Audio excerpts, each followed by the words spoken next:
ज्ञान के बाद फिर बात आती है आत्म मंथन की। तो आत्म मंथन हर पल होता है, इसका कोई वक्त नहीं है कि आज आत्म मंथन करूंगा या कल करूंगा। हर वक्त जब ब्रह्म ज्ञान लेने के बाद हर वक्त जो है वो आत्म मंथन करना जरूरी है। कि कुछ साल पहले हमने गाड़ी निकाली और समागम की तरफ रवाना हो गए।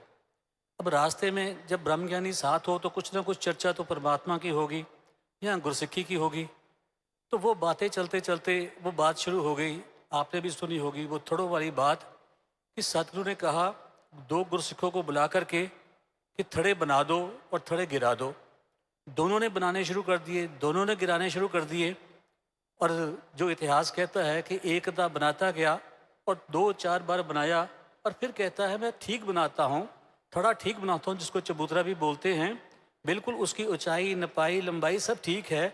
सतगुरु पता नहीं, कहते हैं गिरा दो, फिर गिरा देता है।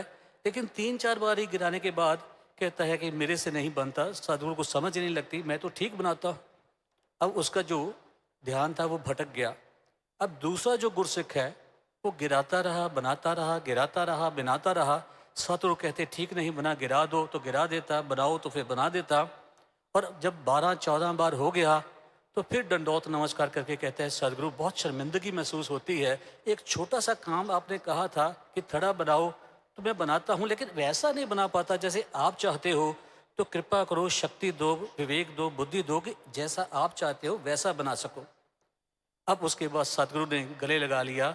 बात थड़ों की नहीं थी, उसका देखना था कि इसके अंदर कितनी पेशेंस है, कितना इसके अंदर समर्पण है, वो चीज़ देख रही थी। और उसके बाद कितने आशीर्वाद दिए ये इतिहास बताता है। बातें करते करते हम दिल्ली पहुंच गए। जब बुराड़ी रोड पे पहुंचे तो दास ने गाड़ी जाकर के संतोष सरोवर के सामने लगा दी। और उतने में ही एक महापुरुष आए, वो कहते भाई साहब गाड़ी थोड़ी पीछे लगा लो। अब नए नए गए थे, अंदर जोश था, बातें भी कर रहे थे गुरसिक्खी की।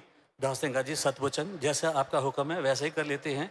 दास ने उसी वक्त चाबी लगाई, गाड़ी को थोड़ा सा पीछे कर लिया। और इतने में दूसरे वर्दी वाले महापुरुष आ गए सेवा दल के। अब उनकी जैसे ड्यूटी है तो उन्होंने कहा कि भाई साहब गाड़ी थोड़ी सी और पीछे कर लो। तो दास ने कहा भी गाड़ियां तो पार्किंग तो तकरीबन खाली पड़ी है, ये बार बार कहते हैं चलो ठीक है कर लेते हैं। लेकिन अब उतना जोश नहीं था, उतना समर्पण नहीं था। दूसरी बार बोला गया था और उसके बाद दास ने सबसे पीछे जाके गाड़ी लगा दी, जहाँ हैज है वहाँ जाके गाड़ी लगा दी। और देखता है कि इतने में तीसरे महापुरुष वर्दी वाले आ गए और वो कहते हैं कि भाई साहब गाड़ी को थोड़ा सीधे करके लगा लो।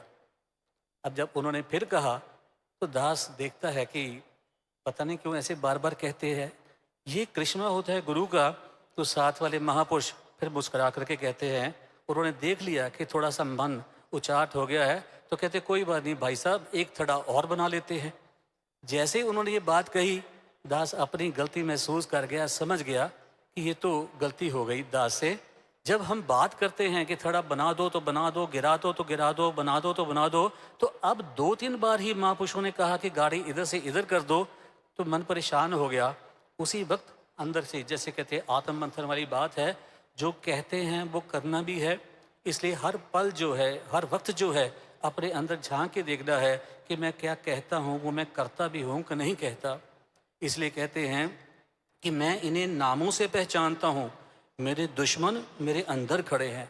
जितने भी मेरी बुराइयां हैं, जितने मेरे अवगुण हैं, वो तो मेरे अंदर खड़े हैं।